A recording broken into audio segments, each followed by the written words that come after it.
વિદ્યાર્થી મિત્રો, હિસાબી ગુણોત્તર અને વિશ્લેષણના પ્રકરણમાં હવે આપણે જે અભ્યાસ કરવાનો છે એ છેલ્લો ગુણોત્તર છે લેણદારોનો ઉથલો. લેણદારોના ઉથલા ઉપરથી આપણે કરેલી ઉધાર ખરીદીના નાણાં આપણે કેટલા સમયમાં ચૂકવીએ છીએ અથવા વર્ષમાં કેટલી વખત ચૂકવીએ છીએ તે જાણી શકાય છે. એટલે કે લેણદારોના ગુણોત્તર પરથી ઉધાર ખરીદી અને વેપારી દેવા વચ્ચેનો સંબંધ જાણી શકાય છે.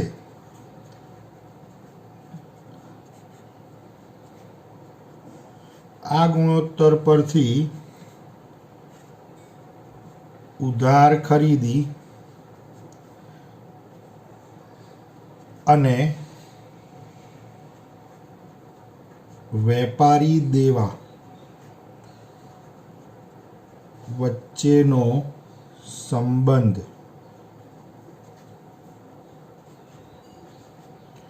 જાણી શકાય છે.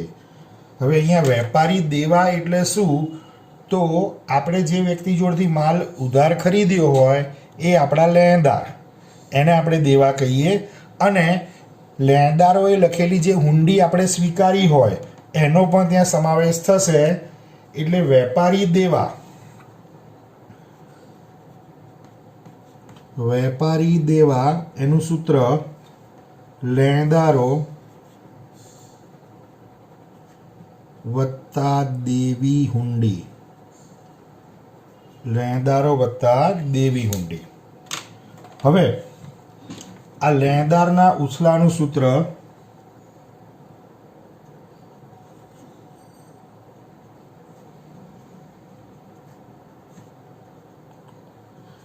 લેણદારોનો ઉથલો બરાબર ઉધાર ખરીદી ભાગ્યા સરેરાશ વેપારી દેવા. સરેરાશ વેપારી દેવા.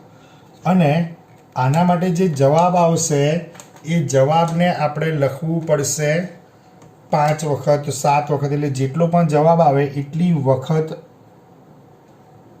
આપણે ચૂકવણી કરી કહેવાય.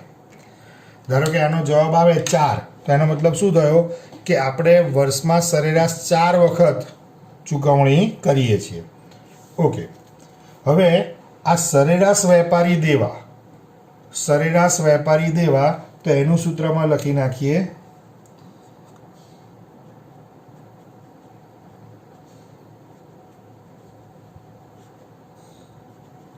સરેરાશ વેપારી દેવા બરાબર શરૂઆતના દેવા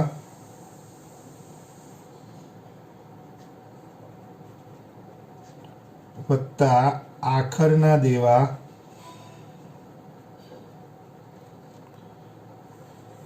ભાગ્યા 2. શરૂઆતના દેવા વત્તા આખરના દેવા ભાગ્યા 2.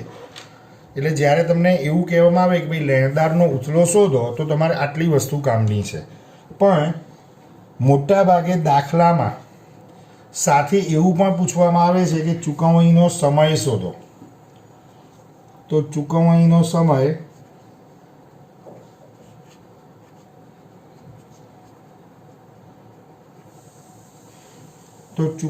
સમય દિવસમાં હોઈ શકે, મહિનામાં હોઈ શકે, અઠવાડિયામાં હોઈ શકે.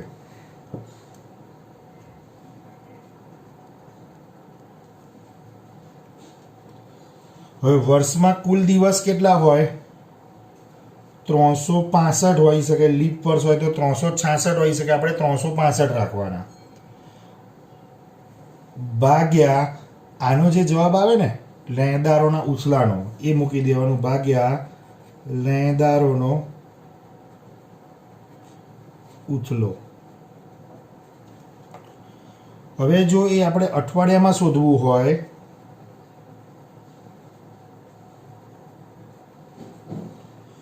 ચૂકવણીનો સમય અઠવાડિયામાં, તો વર્ષમાં 52 અઠવાડિયા હોય ભાગ્યા લેણદારોનો ઉથલો.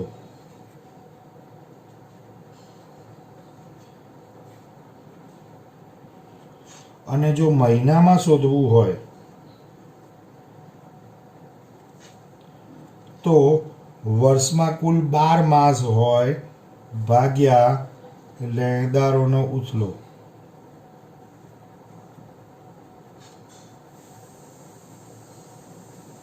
હવે ખાસ અહીંયા ધ્યાન એ રાખવાનું છે કે દાખલામાં ઘણીવાર આપણને એવું કીધું હોય કે ચૂકવણીનો સમય શોધો, તો ખાસ જોજો.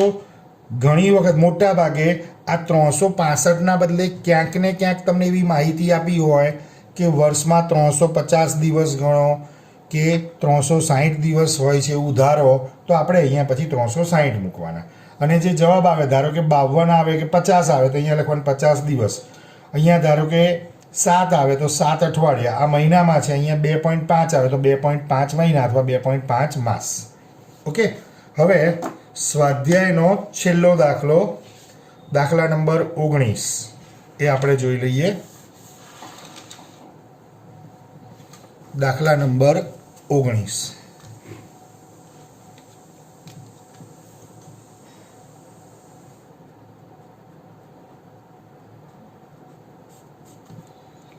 એની રકમ પહેલાં હું તમને સમજાવી દઉં. આ રીતે આપેલું છે.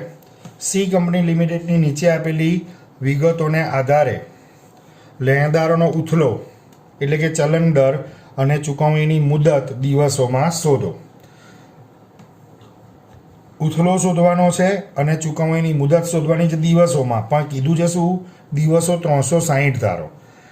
અઠવાડિયામાં અને મહિનામાં ચૂકવણીની મુદત પણ શોધો. એટલે બધું જ આપણે અહીંયા શોધવાનું છે. હવે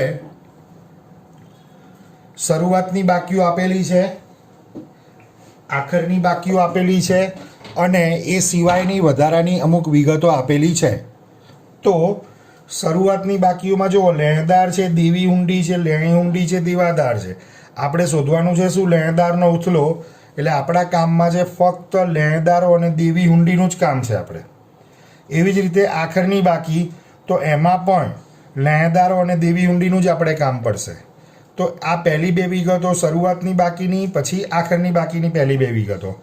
અને આ બાજુ જો જમણી બાજુ વિગતોમાં જે આપેલું છે ઉધાર વેચાણ, રોકડ વેચાણ, કુલ વેચાણ એવું આપ્યું છે, એનું આપણે કોઈ કામ નથી, કારણ કે આપણે લેણદારોનો ઉથલો ગણીએ છીએ તો એના સૂત્રમાં આવે ખરીદી. પણ કેવી ખરીદી આવશે? ઉધાર ખરીદી. હવે અહીંયા કુલ ખરીદી આપી છે અને રોકડ ખરીદી આપી છે, તો કુલ ખરીદીમાંથી રોકડ ખરીદી બાદ કરશો એટલે તમને ઉધાર ખરીદી મળશે. ઓકે, સારું. તો સૌથી પહેલાં આપણે દાખલાની શરૂઆત કરતી વખતે સૂત્ર લખીશું અને પછી આગળ ગણતરી કરીશું. દાખલા નંબર 19. પહેલું આપણે શોધવાનું છે લેણદારનો ઉથલો. તો લેણદારના ઉથલાનું સૂત્ર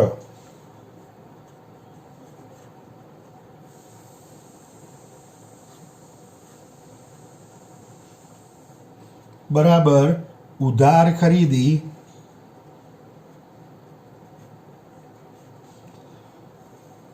ભાગ્યા સરેરાશ વેપારી દેવા. હવે આની ગણતરી માટે આપણે 5 લાઈન છોડી દઈએ, પછી ઉધાર ખરીદી શોધીએ. અલગ અલગ જે વસ્તુઓ શોધવાની છે એ આપણે શોધતા જઈશું. ઉધાર ખરીદી. તો દાખલામાં આપણને છેલ્લી બે વિગતો આપી છે, કુલ ખરીદી અને રોકડ ખરીદી છે. તો કુલ ખરીદીની જે રકમ છે એમાંથી આપણે રોકડ ખરીદીની રકમ બાદ કરી દઈએ. કુલ ખરીદી 6 લાખ રૂપિયા, એટલે કુલ ખરીદી માઇનસ રોકડ ખરીદી. ઓકે, કુલ ખરીદીની રકમ આપેલી છે આપણને 6 લાખ રૂપિયા. એમાંથી રોકડ ખરીદીની રકમ છે 2,40,000.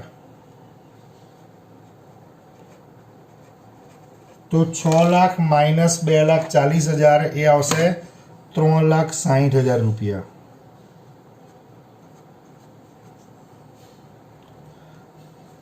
આ આવી ઉધાર ખરીદી. એ રકમ અહીંયા આપણે સૂત્રમાં મૂકી દઈએ. ઉધાર ખરીદી 3,60,000. ઓકે, હવે છેદની રકમ છે સરેરાશ વેપારી દેવા. તો સરેરાશ વેપારી દેવાનું સૂત્ર હમણાં મેં સમજાવ્યું એ પ્રમાણે શરૂઆતના દેવા વત્તા આખરના દેવા ભાગ્યા 2. પણ શરૂઆતના દેવા એટલે શું? તો વેપારી દેવા છે ને કહેવાય લેણદારો વત્તા દેવી હુંડી. એટલે શરૂઆતના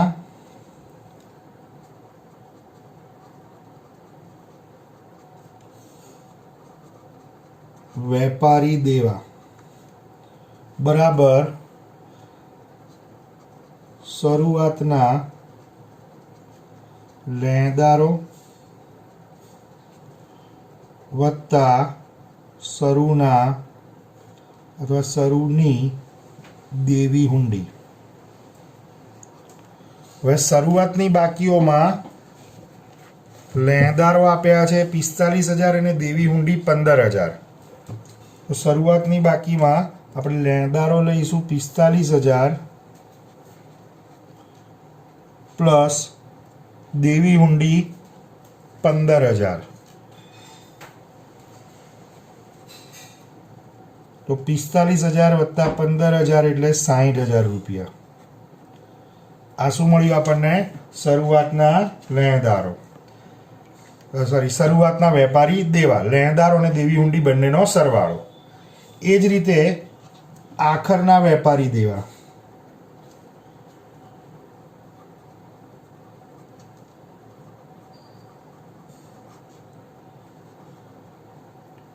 તો ત્યાં આવશે સૂત્રમાં આખરના લેણદારો વત્તા આખરની દેવી હુંડી. આખરના લેણદારો આપણને આપેલા છે 40,000 અને પછી તરત એની નીચે દેવી હુંડી છે 20,000. તો 40,000 લેણદારો છે, દેવી હુંડી 20,000ની છે.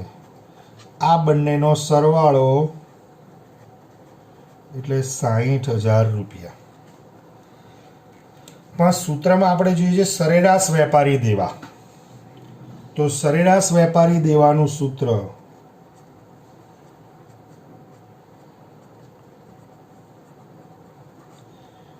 સરેરાશ વેપારી દેવા બરાબર શરૂઆતના દેવા, આમાં વેપારી દેવા જ સમજવાનું એટલે કે લેણદાર અને દેવી હુંડી, પ્લસ આખરના દેવા ભાગ્યા 2. શરૂઆતના દેવા પ્લસ આખરના દેવા ભાગ્યા 2. તો શરૂઆતના દેવા 60,000, આખરના દેવા પણ 60,000 એટલે 60,000 પ્લસ 60,000 ભાગ્યા 2. એટલે બંનેનો સરવાળો કરીને 2 વડે ભાગશો એટલે 60,000 જ આવશે. ઓકે, એ સરેરાશ વેપારી દેવા આપણે અહીંયા મૂકી દઈએ. હવે 3,60,000 ભાગ્યા 60,000 એટલે 6. તો જવાબ આવ્યો છે એ 6 છે. પણ આપણે લખીશું શું? લેણદારોનો ઉથલો એટલે વખતમાં હોય. જો સ્ટોક ઉથલો એટલે સ્ટોક ચલન દર, દેવાદારનો ઉથલો એટલે દેવાદાર ચલન દર, અને લેણદારનો ઉથલો એટલે લેણદાર ચલન દર. આ બધામાં જોડે વખત લખવું પડે. એટલે આપણે વર્ષમાં 6 વખત ઉધાર ખરીદીના પૈસાની ચૂકવણી કરીએ છીએ. ઓકે, હવે આ તો આપણે ખાલી શોધ્યું ઉથલો, પણ સાથે સાથે એમને બીજું શું પૂછ્યું છે એ જોઈ લો. અને ચૂકવણીની મુદત દિવસોમાં શોધો. પાછું કીધું છે દિવસો કેટલા લેવાના છે? 360. અઠવાડિયામાં અને મહિનામાં પણ ચૂકવણીની મુદત શોધવાની છે. તો એનું સૂત્ર ચૂકવણીની મુદત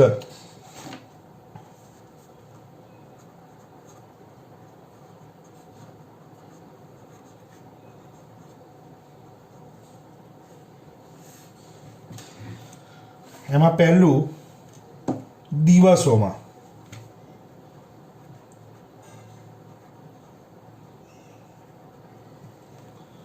તો દિવસોમાં આપણે શોધવાનું હોય તો એનું સૂત્ર શું આવશે? 365 હોય પણ આ દાખલામાં કીધું છે 360 એટલે આપણે 360 લખીશું ભાગ્યા લેણદારોનો ઉથલો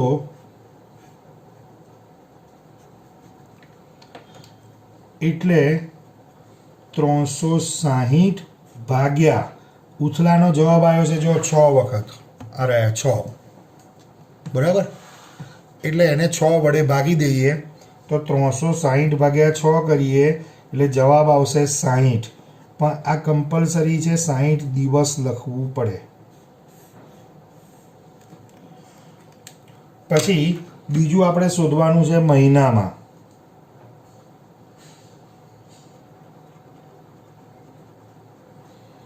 તો એનું સૂત્ર આ જ સૂત્ર સમજવાનું આપણે પાસે 360 દિવસ હતા એના બદલે મહિનામાં તો વર્ષમાં મહિના હોય 12 ભાગ્યા લેણદારોનો ઉથલો એટલે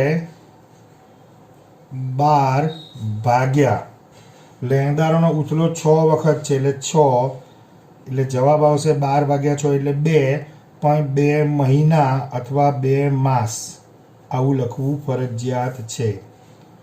અને ત્રીજું અને છેલ્લું ચૂકવણીની મુદત અઠવાડિયામાં.